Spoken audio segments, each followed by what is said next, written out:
Hello friends, आप Himalayas को उनके किस खास फीचर्स के लिए जानते हैं? उनके गगनचुंबी पर्वतों और चोटियों के लिए, या उनके नेचुरल लैंडस्केप और सीनिक ब्यूटी के लिए? चलिए आज आपकी इस लिस्ट को थोड़ा एक्सटेंड करते हैं। आज अपनी इस वीडियो में हम हिमालयस में हिडन एक मिस्टीरियस और डेंजरस एंशिएंट क्रिएचर को डिस्कस करेंगे, जिसे येती यानी हिम मानव का नाम दिया जाता है। So let's get started.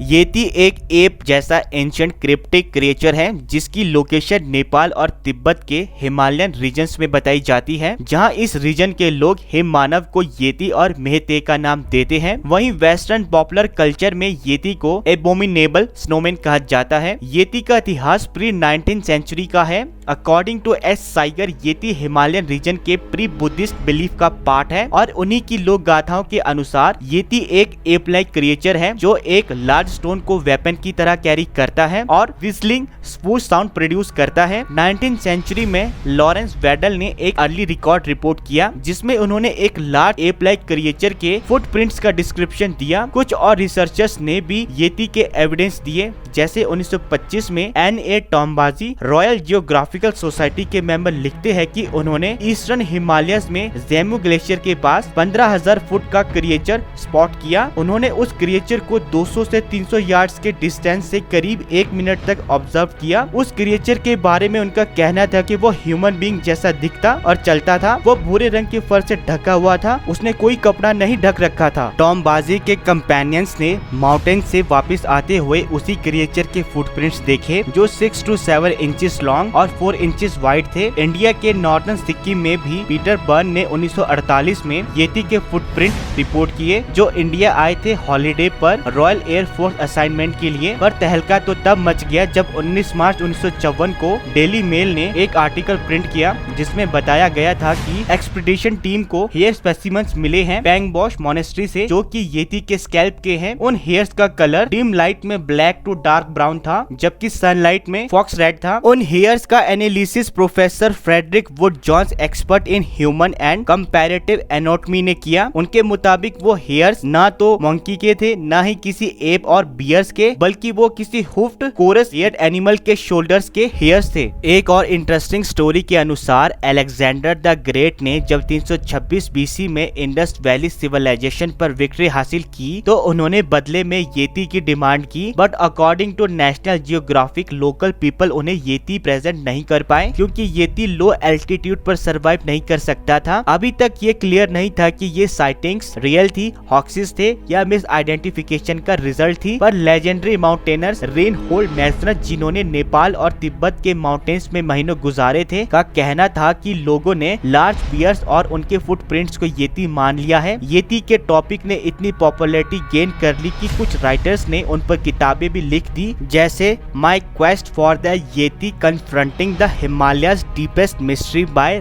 Reinhold Messner, दूसरी the Bigfoot book by Nick Redfern and yeti and abominable history by Graham Hoyland. Yeti के एग्जिस्टेंस के जितने भी एविडेंस मिले थे वो सिर्फ साइटिंग्स और रिपोर्ट्स पर बेस्ड थे। इनकी एग्जिस्टेंस का बिगफुट और लॉच नेस मॉन्स्टर की तरह कोई हार्ड प्रूफ नहीं था, बट लोग अभी भी येती के प्रेजेंस के एविडेंस जुटाने में लगे हुए थे। पर हद तो तब हो गई जब रशियन गवर्नमेंट ने 2011 में ये दावा किया कि उनके पास येती के प्रेजेंस के इनडिस्प्यूटेबल प्रूफ है। उनका कहना था कि येती न सिर्फ एग्जिस्ट करते हैं बट उन्होंने नेस्ट और शेल्टर्स भी बनाए हैं ट्विस्टेड ट्री ब्रांचेस से। प्रूफ के तौर पर उन्होंने कुछ ग्रे हेयर्स भी दिखाए जो उन्हें क्लब मॉस में एक केव में मिले थे। उनकी इन स्टेटमेंट्स ने वर्ल्ड की टॉप हेडलाइंस में जगह बना ली, पर उनकी इन स्टेटमेंट्स की सच्चाई तब सामने आई जब उन्हीं की रिसर्च टीम के एक साइंटिस्ट ने उनके इनडिस्प्यूटेबल एविडेंस को हॉक्स बताया। Jeff Meldrum, a professor of anatomy by anthropologist eight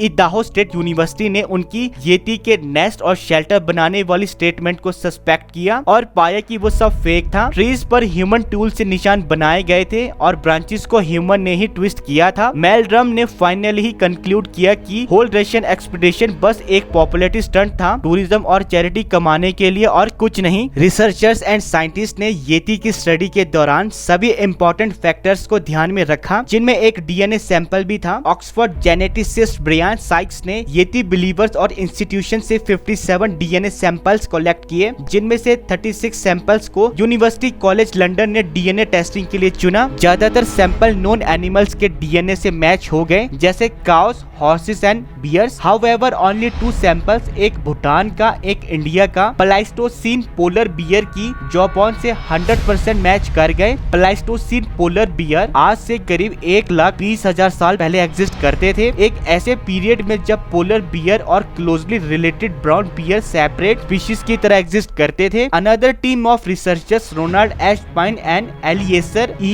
Guterres ने सेम 2 सैंपल्स के डीएनए को एनालिसिस किया और ये कंक्लूड किया कि इसमें कोई शक नहीं कि साइक्स के सैंपल बियर्स की हाइब्रिड कैटेगरी के हैं। ये तो थे साइंटिस्ट और रिसर्चर्स के फैक्ट्स एंड व्यूज। आपको क्या लगता है कि येती एग्जिस्ट करते हैं या नहीं? कमेंट सेक्शन में जरूर आंसर दीजिएगा। And please please please subscribe my channel ताकि हम एक वंडरफुल कम्युनिटी डेवलप कर सकें। तब तक के लिए गुड बाय, मिलते हैं अपने नेक्स्ट वीडियो में।